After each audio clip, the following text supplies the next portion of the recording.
Hello student, I am Rajni Gupta. Welcome to science solution. आज हम पढ़ेंगे क्लास 7 साइंस का चैप्टर 2 प्राणियों में पोषण। प्राणी क्या होते हैं? प्राणी में मानव और सभी जीव जंतु आते हैं। ठीक है बच्चों, तो आज हम पढ़ेंगे प्राणियों में पोषण। जैसा कि हमें पता है कि पेड़ पौधे अपना खाना स्वयं बना लेते हैं, मतलब खुद बना लेते हैं, लेकिन जंतु ही एक ऐसा प्राणी है, या जंतु में भी मानव भी आते हैं, बच्चे भी, सबको जीव जंतु सभी आते हैं जो भोजन पर प्रत्यक्ष या अप्रत्यक्ष रूप से पेड़ पौधों पर ही निर्भर रहते हैं। जैसे अब तुम कहोगे कि शेर तो जानवर खाता है, पर शेर जिसको खाता है, जैसे बकरी को खाता है, तो वो तो किस पर निर्भर है? पेड़ पौधों पर। अगर पेड़ पौधे नहीं होंगे तो बकरी नहीं रहेगी, बकरी नहीं रहेगी तो शेर को खाना नहीं मिलेगा। इस प्रकार सभी जीव जंतु प्रत्यक्ष और अप्रत्यक्ष रूप से पेड़ पौधों पर ही निर्भर हैं। अब आज हम इस पाठ में पढ़ेंगे मानव में पाचन, और सभी जो जीव जंतु उनमें खाद्य किस प्रकार वो भोजन लेते हैं, और जीव जंतुओं में भी भोजन की प्रक्रिया, अमीबा में भी भोजन किस प्रकार होता है। आज अपन इस चैप्टर में इस पर डिस्कस करेंगे।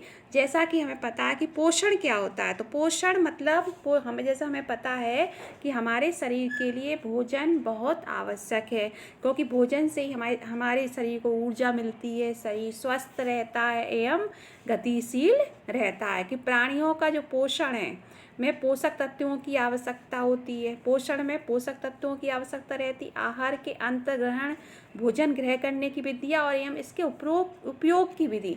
मतलब इसका अर्थ ये, हमने जो भोजन ग्रहण किया उस भोजन से हमें कई तरह के पोषक तत्व की आवश्यकता पूरी हुई है ना। फिर जो हमने भोजन अंदर लिया मुख के द्वारा, उसे अपन ने क्या कहा? आहार का अंतग्रहण। और इसके उपयोग की विधि, जो भोजन लिया उससे अपने शरीर को क्या ऊर्जा मिली, तो इसके उपयोग की विधि सब अपन पोषण में पढ़ते हैं। जिस प्रकार विभिन्न पहले जीव जंतुओं में पढ़ते हैं, जैसे मधुमक्खी है या मरवर पक्षी, ये क्या करते हैं? पौधों का मकरंद, पौधों का क्या चूसते हैं? रस चूसते हैं। अपना छोटा जो बच्चा होता है वो क्या करता है? माँ का दूध पीता है। कुछ जैसे अजगर जैसे सांप, बड़े बड़े सांप होते हैं, वो क्या करते हैं? सीधे के सीधे निगल जाते हैं। कुछ जलीय प्राणी क्या करते हैं? आसपास जो पानी में जो खाद्य कण होते हैं उन्हें छानकर उनका भोजन ग्रहण कर लेते हैं। इस प्रकार चींटी भी, ये टेबल में दिख रहा हो कुछ तो मैंने समझा दिए ऊपर। जैसे चींटी क्या करती है? जैसे शक्कर है या खाने के छोटे छोटे टुकड़ों, उनको स्पर्श करती हुई तुम्हें दिखती होगी, है ना, स्पर्श करती हुई खाती है वो। मच्छर और जू क्या करते हैं? अपना खून चूसते हैं। खून चूसने की प्रक्रिया के द्वारा अपना खाना स्वयं खाते हैं। इस प्रकार ये सभी जीव जंतुओं के आहार की अलग अलग विधियां हैं। अब अपन आते हैं मानव में पाचन। मानव में जो पाचन होता है मुख्यतः मुख के द्वारा ही शुरू होता है। जो अपनी आहार नली होती है इसको विभिन्न भागों में विभाजित होना चाहिए। मुख से शुरू होकर गुदा तक जाती है। अपनी जो आहार नली शुरू हो गई, मुख में अपन ने खाना लिया, अंत तक गुदा से होता हुआ बाहर अपना जो अपशिष्ट पदार्थ है भोजन का वो बाहर निकल जाता है। लेकिन इस क्रम में अपने भोजन को विभिन्न चरणों से होकर गुजरना पड़ता है। आज अपन इस पर डिस्कस करेंगे, चर्चा करेंगे। सबसे पहले अपना जो भोजन है मुख कोशिका में जाता है, फिर ग्रास नली में, फिर आमाशय में, फिर शुद्रांत में, फिर बृहदांत। शुद्रांत मतलब छोटी आंत, बृहदांत मतलब बड़ी आंत, फिर मलद्वार, और फिर गुदा से होता हुआ अपना भोजन बाहर निकल जाता है। ये सभी भाग मिलकर पाचन नली का निर्माण करते हैं। तो सबसे पहले जो अपना भोजन किस में जाता है? मुख में जाता है। कहाँ जाता है? मुख में जाता है। आहार के अंदर लेने की, आहार मतलब भोजन को अंदर लेने की क्रिया क्या कहलाती है? अंतर्ग्रहण कहलाती है। पेपर में आता है अंतर्ग्रहण किसे कहते हैं, तो भोजन को अंदर लेने की क्रिया क्या कहलाती है? अंतर्ग्रहण कहलाती है। अपना भोजन मुख में गया, मुख के अंदर सबसे पहले क्या होते हैं? दांत होते हैं।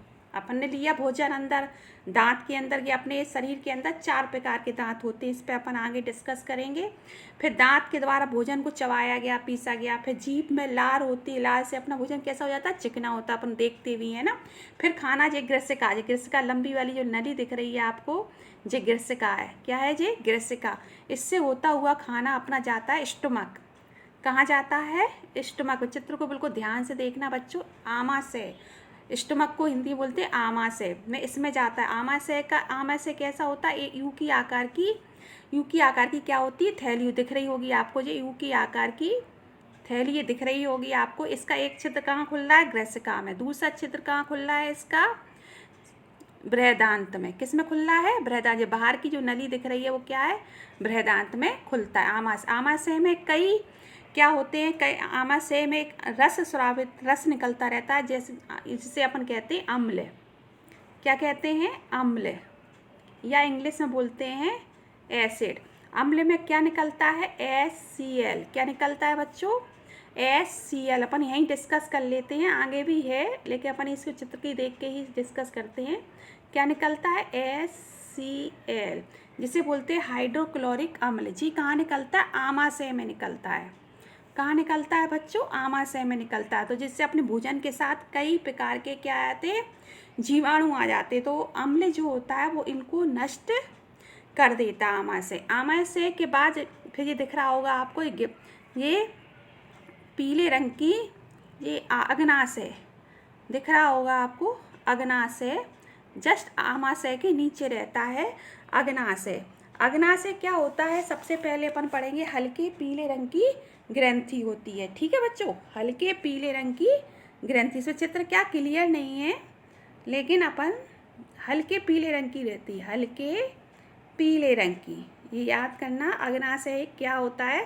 तो अपन यहीं डिस्कस करते हैं। अग्नाशय क्या होती है? हल्के पीले रंग की ग्रंथि होती है, जस्ट आमाशय के ठीक नीचे दिख रही होगी आपको। आमाशय के नीचे है ना, दिख रही है? आमाशय के ठीक नीचे स्थित है ये।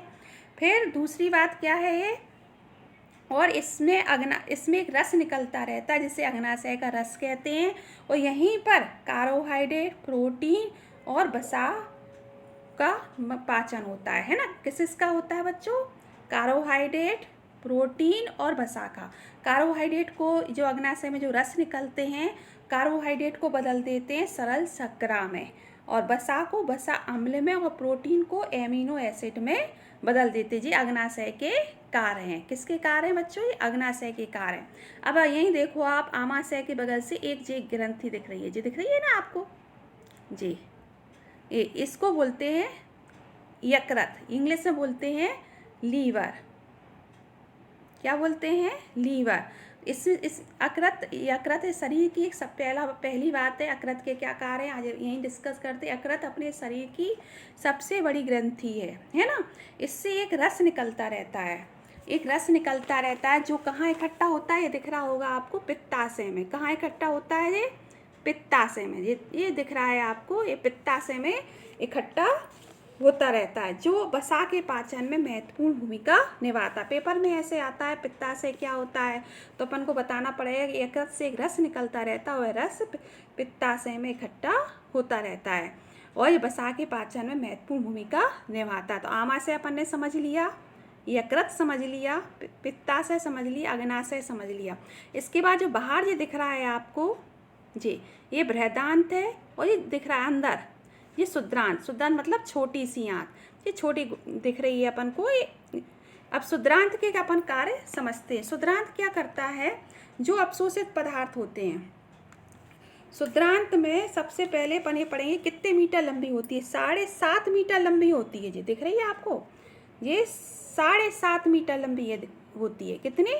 7.5 मीटर ये लंबी होती है। ये गहरे लाल रंग की होती है। कैसी होती है? लाल रंग की। अंदर ये दिख रहा है ना, अपन इसकी चर्चा कर रहे हैं शुद्रांत की। ये गहरे लाल रंग की होती है, और जो इसमें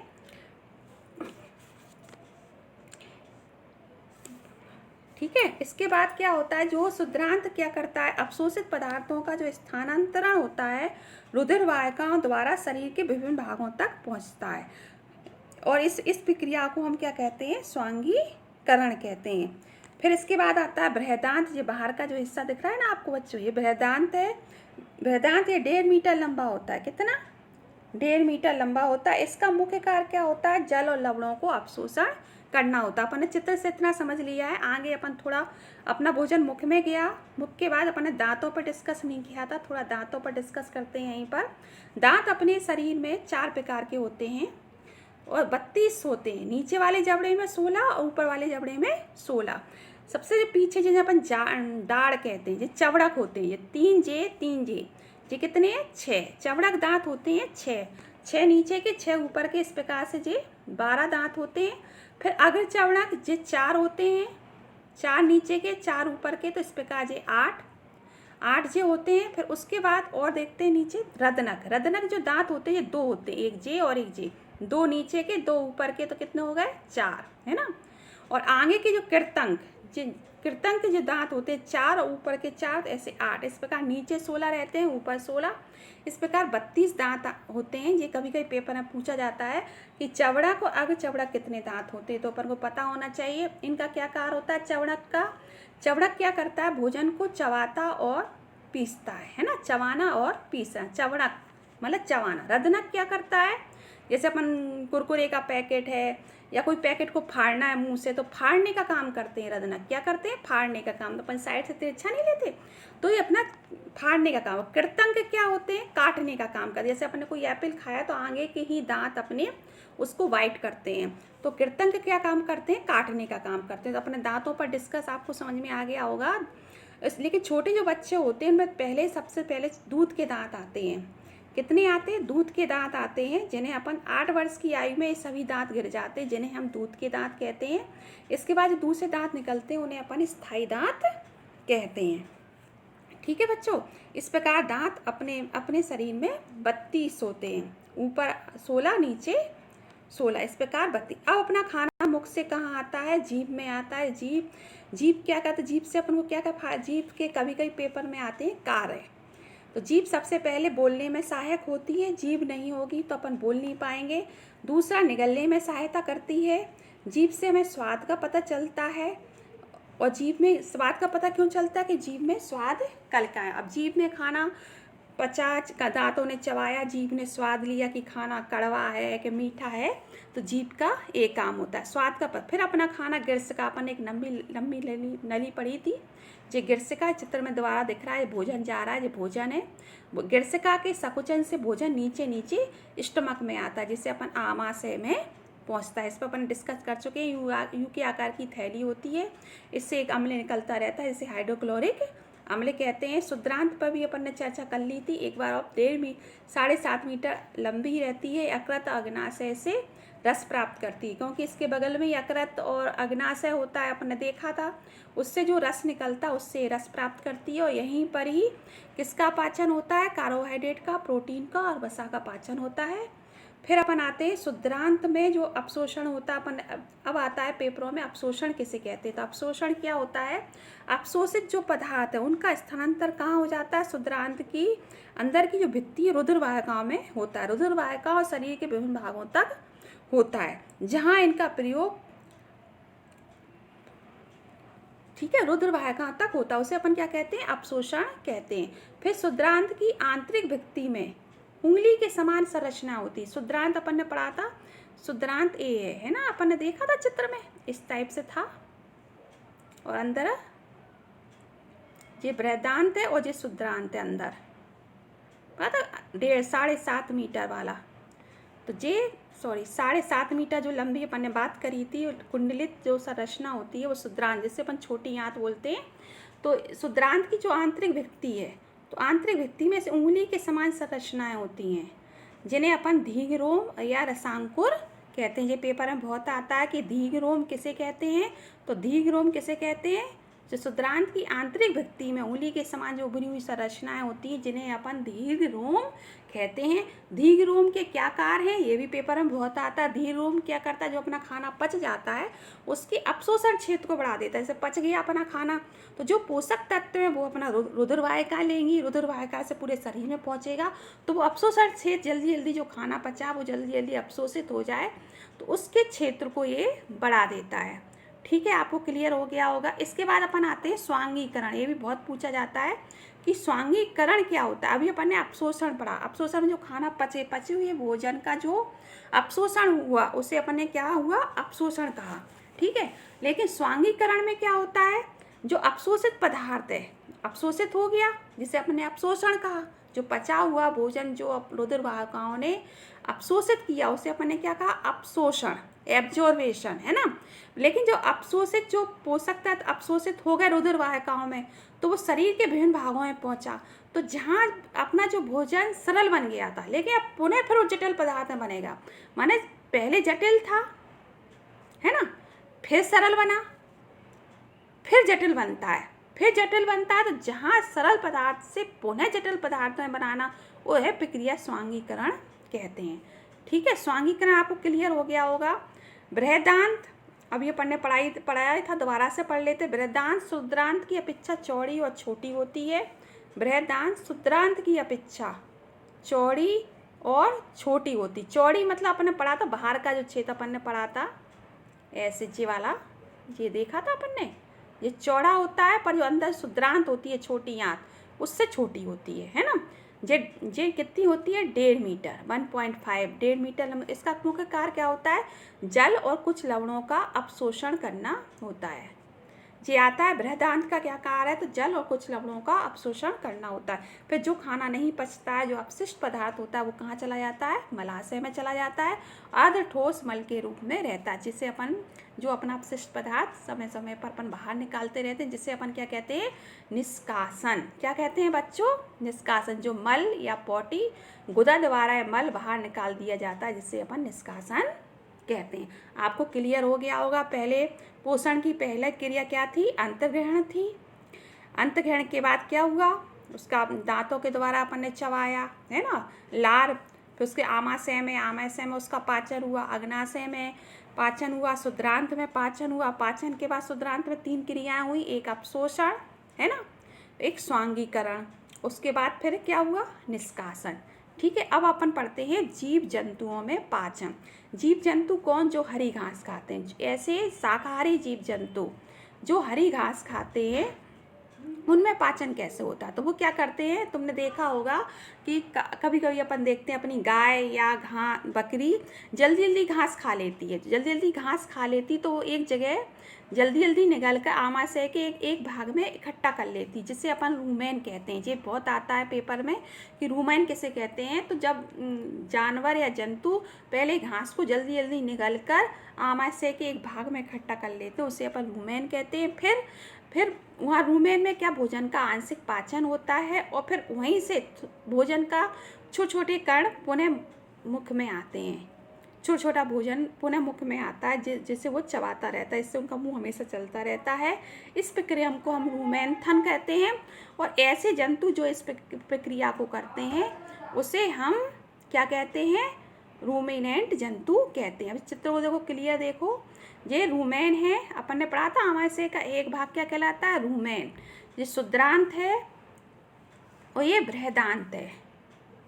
बृहदांत, अर्धनाल और आमाशय। शुद्रांत और बृहदांत के बीच में अर्धनाल होती है। अर्धनाल क्या होती है? इसमें सेलुलोज का पाचन होता है। चित्रवर्ण के लिए बता दें कहाँ है अर्धनाल। अर्धनाल ये है जी, ये वाला क्षेत्र, इसे अर्धनाल कहते हैं। जी मानवों में अनुपस्थित रहती है, और जीव जंतु जो हरी घास खाते हैं उनमें ये उपस्थित रहती है। इस कारण जीव जंतुओं में सेलुलोज का पाचन होता है, और मनुष्यों में सेलुलोज का पाचन नहीं होता है, क्योंकि अर्धनाल उनमें होती नहीं है। ठीक है बच्चों, क्लियर हो गया होगा आपको। इस प्रकार जीव जंतुओं में भोजन का पाचन होता है। अब आते हैं अपन अमीबा पर। अमीबा में कैसे पाचन होता है? तो अमीबा अपना एक कोशिकीय जीव है। अमीबा क्या है? एक कोशिकीय जीव है। अमीबा की कोशिका में एक झिल्ली होती है, एक केंद्रक होता है, बुलबुले के समान अनेक धानियाँ होती हैं। अपन चित्र देखते हैं, चित्र से बिल्कुल क्लियर हो जाएगा। ये एक कोशिकीय जीव है, ये केंद्रक है ना, और ये खाद्य धानी है, और इसमें उंगली के समान ये संरचनाएं दिख रही हैं। ये उंगली के समान ये दिख रही है ना आपको, इसे अपन पादाप कहते हैं या कृत्रिम पाँव कहते हैं ना। जब अमीबा को एहसास होता है कि खाना उसके करीब आया, तो ये पादाप उसके चारों तरफ विकसित कर देता है, जिससे खाना ये पच जाता है। तो दिख रहा है ये खाना पच जाता है, वह खाद्यदानी में चला जाता है। कभी कभी पेपर में आता है खाद्यदानी क्या होती है, तो खाद्यदानी क्या होती है? अमीबा में ही होती है। खाद्यदानी में एक रस निकलता रहता है, जहाँ भोजन का पाचन होता है। जब भोजन का पाचन हो जाता है, तो ये बाहर निकाल दिया जाता है। अपशिष्ट खाद्यदानी बिना पचा अपशिष्ट खाद्यान्नी द्वारा ही बाहर निकाल दिया जाता है। खाद्यान्नी में ही पाचन होता है और जब वो जो नहीं पच पाता वो खाद्यान्नी के द्वारा ही बाहर निकाल दिया जाता है। इस प्रकार अमीबा अपना भोजन ग्रहण करता है। वो अमीबा की एक अनियमित आकृति रहती है, ये पेपर में बहुत आता है। इस अमीबा का चित्र आप देख लेना। चाय जैसा अपन बना सकते, बीच में केंद्रक होगा, एक खाद्यान्नियाँ होंगी।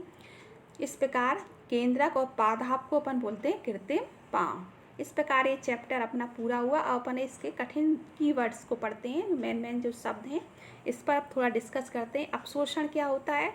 जो पचा हुआ जो भोजन रुधिर वाहिकाओं के द्वारा अपशोषित किया जाता है ना। जो पच गया भोजन, अब जो पच गया उसके जो मेन जो पोषक तत्व हैं वो शरीर के में कैसे पहुँचेंगे? तो रुधिर वाहिकाएं, मतलब जो अपनी धमनी और सिरा होती हैं उन्हें अपन रुधिर वाहिका कहते हैं, उनके द्वारा अपशोषित होता है, उसे अपन अपशोषण कहते हैं। अब एमिनो अम्ल क्या होता है? जैसे प्रोटीन किसमें पाया जाता है? दूध में पाया जाता है, अंडे में पाया जाता है, दाल में पाया जाता है। अब प्रोटीन एक जटिल पदार्थ है जो अपना शरीर नहीं ले सकता। प्रोटीन सीधे अपना शरीर जो रुधिर वाहिकाएं सीधे इसको नहीं ले सकती, तो क्या करेंगे? प्रोटीन को तोड़ना पड़ेगा। तो प्रोटीन एक जटिल पदार्थ है, जब इसे सरल पदार्थ में तोड़ते तो उसकी जो इकाई होती है वो एमिनो अम्ल होती है। इसके एमिनो अम्ल रुधिर वाहिकाओं के द्वारा अपशोषित कर लिया था। स्वांगीकरण क्या होता है? स्वांगीकरण पढ़ने पड़ा कि जैसे अपने जो पोषक तत्व कार्बोहाइड्रेट या प्रोटीन या वसा एक जटिल पदार्थ होते हैं जहाँ इनको सरल पदार्थ में बदला जाता है, लेकिन जब रुधिर वाहिकाओं के द्वारा सरल पदार्थों को अपशोषित कर लिया जाता है तो फिर वहाँ रुधिर वाहिकाओं में पहुँच गया पचा हुआ भोजन, फिर वहाँ पुनः इसे क्या बनाया जाता है? जटिल पदार्थ बनाया जाता है। पुनः जैसे एमिनो अम्ल के रूप में रुधिर वाहिका मतलब धमनी और सिरा ने वो भोजन ग्रहण किया, लेकिन फिर धमनी सिरा में पुनः वो एमिनो अम्ल किसमें बन जाएगा? प्रोटीन में बन जाएगा। तो उसे अपन क्या कहेंगे? स्वांगीकरण कहेंगे। मतलब पुनः फिर सरल से जटिल पदार्थ में बनेगा, उसे अपन क्या कहेंगे? स्वांगीकरण। पित्तरस क्या होता है? अपन ने पढ़ा था, यकृत अपने शरीर की सबसे बड़ी ग्रंथि है। इससे एक रस लगातार निकलता रहता है जो पित्ताशय में इकट्ठा होता है, जो वसा के पाचन में सहायक होता है। मुख गुहिका क्या होती है? सबसे पहले अपना जो भोजन है मुख में जाता है उसे अपन मुख गुहिका कहते हैं। रदनक क्या होते हैं? रदनक ये अपने नीचे के जबड़े में दो होते हैं और ये क्या करते हैं? फाड़ने का काम करते हैं। जैसे क्रैश का पैकेट खोलना है या बिस्कुट का पैकेट खोलना है तो रदनक के जरिए ही अपन चीरते या फाड़ते हैं। सेलुलोज क्या है? सेलुलोज एक प्रकार का कार्बोहाइड्रेट है और जीव जंतुओं में इसका पाचन होता है। अधनाल उपस्थित रहती, वहाँ सेलुलोज का क्या होता है? पाचन होता है। मानवों में ये अनुपस्थित रहता है। पाचन तंत्र, शरीर अपने द्वारा जो भोजन ग्रहण किया गया उसका जो पाचन जटिल से सरल पदार्थों में बदलना ही पाचन कहलाता है। जो ये प्रक्रिया होती है उसे अपन पाचन तंत्र कहते हैं। फिर आता है निष्कासन। निष्कासन क्या हुआ? जो बिना पचा हुआ भोजन मलद्वार में इकट्ठा हुआ आधा ठोस के रूप में और समय समय पर गुदा के द्वारा, सबसे नीचे का जो हिस्सा होता है उसे गुदा बोलते हैं, गुदा के द्वारा मल के रूप में बाहर निकलता है, जिससे अपन क्या कहते हैं? निष्कासन कहते हैं। वसा अम्ल क्या होता है? वसा अम्ल वही है, वसा एक जटिल पदार्थ है, जब अपन इसे सरल पदार्थ में बदलते हैं वो वसा अम्ल कहलाता है। खाद्यान्नी अमीबा में होती है। खाद्यान्नी से एक रस निकलता रहता है जहाँ भोजन का पाचन होता है और बिना पचा हुआ भोजन खाद्यान्नी के द्वारा ही बाहर निकाल दिया जाता है। पित्ताशय क्या होता है? पित्ताशय यकृत के बगल से ही होता है, एक थैली होती है और जो यकृत से रस निकलता है वो पित्ताशय में इकट्ठा होता रहता है और वसा के पाचन में सहायक होता है। कृतंक क्या होता है? आगे के जो 4 दांत होते हैं वो कृतंक होते हैं, मतलब आगे के 4 ऊपर के 4, ऐसे 8 दांत होते हैं। नीचे के जबड़े में 4 और ऊपर के जबड़े में 4, ऐसे 8 दांत होते हैं। क्या करते हैं? काटने का काम करते हैं। अंतग्रहण मतलब कोई चीज़ को अंदर लेना। जब अपना भोजन मुख के द्वारा अंदर जाता है, आहार के अंदर लेने की विधि को अपन क्या कहते हैं? अंतर्ग्रहण कहते हैं। यकृत ये शरीर की सबसे बड़ी ग्रंथि होती है ना, इससे रस निकलता रहता है, इसे हम पित्तरस कहते हैं। चवड़क, अग्र चवड़क, इनको समझ लो। चवड़क और अग्र चवड़क ये चबाने और पीसने का काम करते हैं। ये 6 होते हैं और ये 6 होते हैं। अग्र चवड़क 4 होते हैं। 10 ऐसे ऊपर के जबड़े में 4 और ये चबाने पीसने का काम करते हैं। गिरसिका अपना जो भोजन मुख के द्वारा, मुख में जो प्रवेश करता, मुख से होता हुआ मुख के द्वारा, मुख से फिर गृह्यका से होता हुआ कहाँ पहुँचता है? आमाशय। तो गृह्यका के द्वारा ही वो आमाशय में पहुँचता है। एक जो लंबी नली होती है और गृह्यका के ही सकुचन से ही ये अपना भोजन आमाशय में पहुँचता। अग्नाशय क्या होता है? पीले रंग की ग्रंथि होती है, इससे एक रस निकलता रहता है जहाँ इस पाचक कार्बोहाइड्रेट, प्रोटीन, वसा का पाचन होता है। पादाप क्या होते हैं? पादाप अपन ने अमीबा में पढ़े थे। अमीबा में उंगली के समान ऐसी संरचनाएं होती हैं जिसे हम पादाप कहते हैं, कृत्रिम पाँव कहते हैं, है ना। ये शरीर की गति करने में सहायता करती है। रूमेन क्या होते हैं? रूमेन हमने पढ़ाया था, जो शाकाहारी जीव जंतु होते हैं जो जल्दी जल्दी घास को निगल लेते हैं और निगल के कहाँ इकट्ठा करते हैं? आमाशय के एक भाग में इकट्ठा करते हैं, इसे रूमेन कहते हैं। और रूमेनेंट क्या होते हैं? ऐसे जीव जंतु जहाँ खाना तो इकट्ठा हो गया, कहाँ? रूमेन में इकट्ठा हो गया, और रूमेन से कुछ कुछ थोड़ा मुंह में आता रहता है और ये भोजन को चबाते रहते हैं। तो आपने देखा होगा गाय बकरी लगातार अपना मुंह चलाती रहती है, जिससे अपन कहते हैं जुगाली करना, जुगाली, इसी को अपन कहते हैं रूमिनेंट। लाला ग्रंथि क्या होती है? जीभ में पाई जाती है, इसे अपन लार बोलते हैं। दीर्घ रोम क्या होते हैं? दीर्घ रोम क्या होते हैं? शुद्रांत, मतलब छोटी आंत में एक उंगली के समान संरचना पाई जाती हैं, जिन्हें अपन दीर्घ रोम कहते हैं, और ये पचे हुए भोजन के अपशोषण क्षेत्र को बढ़ा देते हैं। इस प्रकार बच्चों, आज चैप्टर 2 साइंस क्लास 7 का आपको मैंने समझा दिया है। आपको अच्छी तरह से समझ में आ गया होगा। अगर आपको कुछ भी समझ में नहीं आता, कमेंट बॉक्स में लिखिएगा। घर पर रहो, सुरक्षित रहो।